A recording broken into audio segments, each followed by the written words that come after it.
Go to school?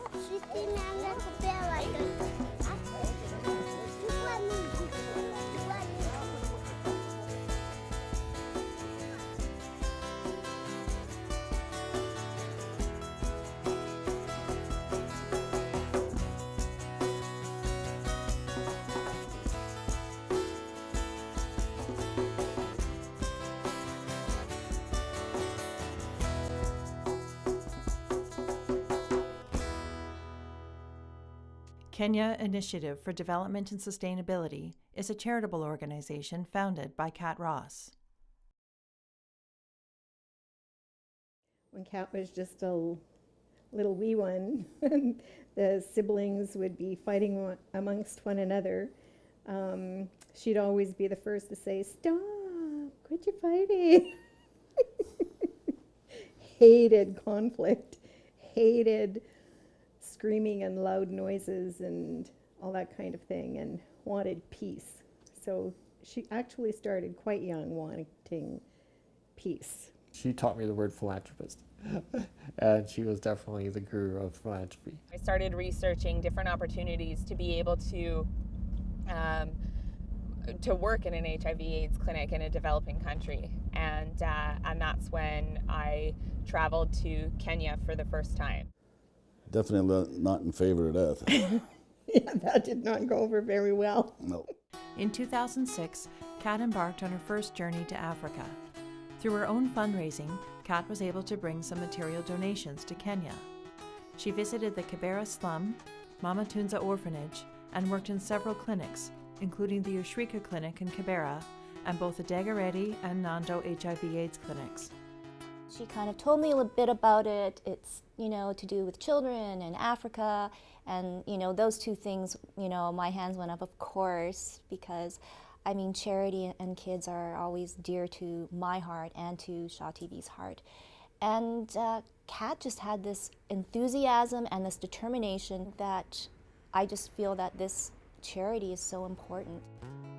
After traveling to Kenya in 2006 and again in 2008, when she was able to bring not only material donations, but also funds to purchase much-needed medical supplies for Ushrika Clinic, school supplies for the Kibera School of Hope, and clothing and toys for the Mama Tunza Orphanage, Kat decided to go for a third time in 2012. Committing her life to the betterment of the people in Kenya, in 2010, Kat established her own organization, the Kenya Initiative for Development and Sustainability Incorporated, also known as KIDS Initiative. Backed by an executive committee, KIDS developed an identity, structure, strategic plan, and most importantly, a powerful, motivated team. We remain a grassroots charity that focuses on a core education program, both locally and globally. Our education piece is the heartbeat of KIDS, because without it, our mission, vision, and goals could not be disseminated. What is most exciting is that the youth in Canada connect directly with children from our partner programs in Kenya. We share videos, artwork, and soon a group of Winnipeg teens will be traveling to Kenya in July 2013 to meet face-to-face and learn about one another. I'm looking forward to just experiencing something else and different lifestyle that I haven't been exposed to yet. Really good idea to help people who are less fortunate than us, because we're so privileged in this country and we have so much going for us, and those people, they have nothing, and we really need to help them. I wanted to really make a difference in the world and be a part of a change. So when I found out that we were planning on going to Kenya, I right away signed up. Well, I am looking forward to the community out there and the building project that we're going to be attempting to do when we're in Kenya. And you, Matt? I'm most looking forward to is the scenery and the way they live and experiencing it and being a part of it. How about you, Steven? What I'm looking for mostly is, like, in my hometown is different than Kenya, because in my hometown it's very different and it's very cold. What really struck a chord with us with having kids come into our school and having that presentation was just that accountability for the field work that it does, and just that to know that what we're going to be doing with the foundation for the foundation is really going right to the heart of an issue, and it's really showing where that money would go or where those initiatives that we are starting will go to impact. 2007 marked a horrific time in Kenyan history. The elections during this time were a sign of hope for the people, who were plagued with drought, starvation, and political corruption. However, after suspected rigging of votes and a corrupt election, violence broke out among 2 Kenyan tribes. Thousands were killed and hundreds of thousands were displaced from their homes. During Kat's last trip, she visited the Giwa Farm Resettlement and Benita internally displaced people's camps. Okay, we are at Benita IDP camp, which is in Nakuru County, where we have visited this morning. It has got 136 families who are displaced during the violence in the year 2007 and early 2008. Since 2008, more people have been continually forced from their homes, and yet help has dwindled. Work is unavailable for most, and those who do work struggle to commute to and from. And what do you find are the main issues that the IDP camps around here are facing? Okay, the main issues, it's lack of water. Yeah. And the lack of a nearby school, and also the the health issues is a very big problem, because like the hospital, they are very far, where they need to get a transport, money for the transport, and for them even to get the money for the transport, it had become a very big problem. Yeah. And also sometimes, like now, they have not yet started building the arrive, so even the food become a big problem for them. And many families aren't working yet, right? Yeah, they are, because where they were before, they had their own farms, and others are smaller businesses which were completely burnt out or destroyed. So you can find their kids who did well that time in school, but because of the problem they encountered, so some of the kids who are supposed to be in high school, they are still at home. It's okay if I go? Yeah, just go inside.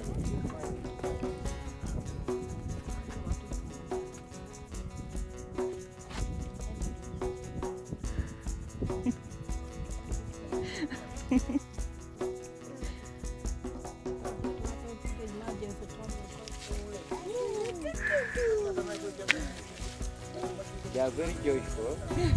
They like you.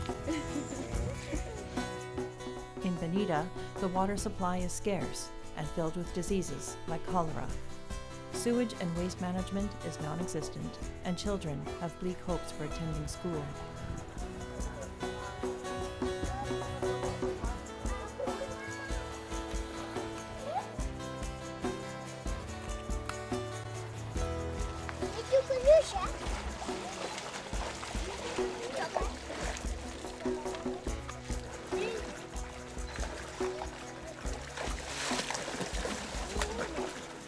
Main struggles the Kenyans are facing are lack of basic needs. You see, there is lack of water, children not going to school because maybe lack of uniforms or school fees.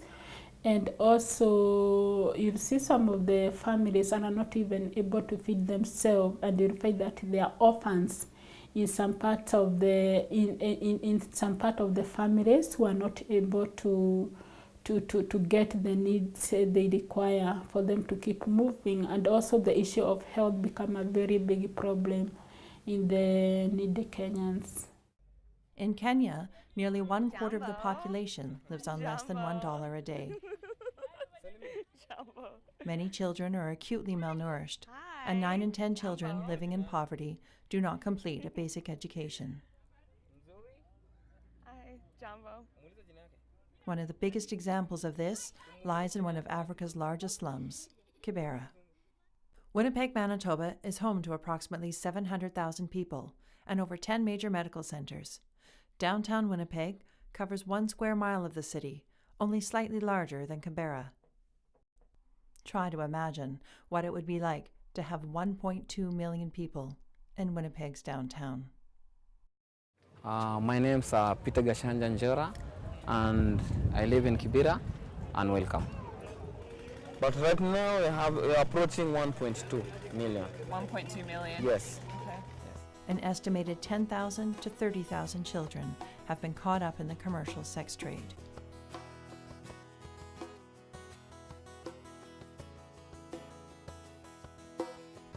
Female genital mutilation remains commonplace in Kenya, affecting nearly 1/3 of all women ages 15 to 49.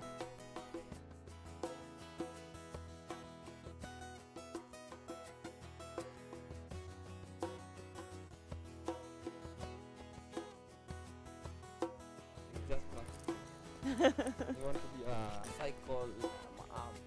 In Kenya, an estimated 130,000 children live in the streets due to poverty, neglectful families, or social discrimination, and many of these children become exploited into child labor and the commercial sex trade. Jambo.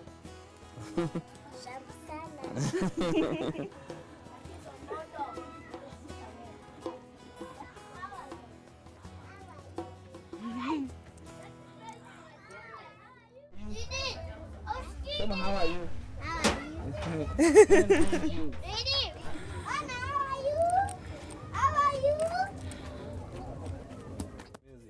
This is your music? Kibera struggles to provide even the basic necessities of life for its people. Yet many, like Peter Gashanga, are proud to call Kibera their home. That's our beautiful slum. It's called Kibera.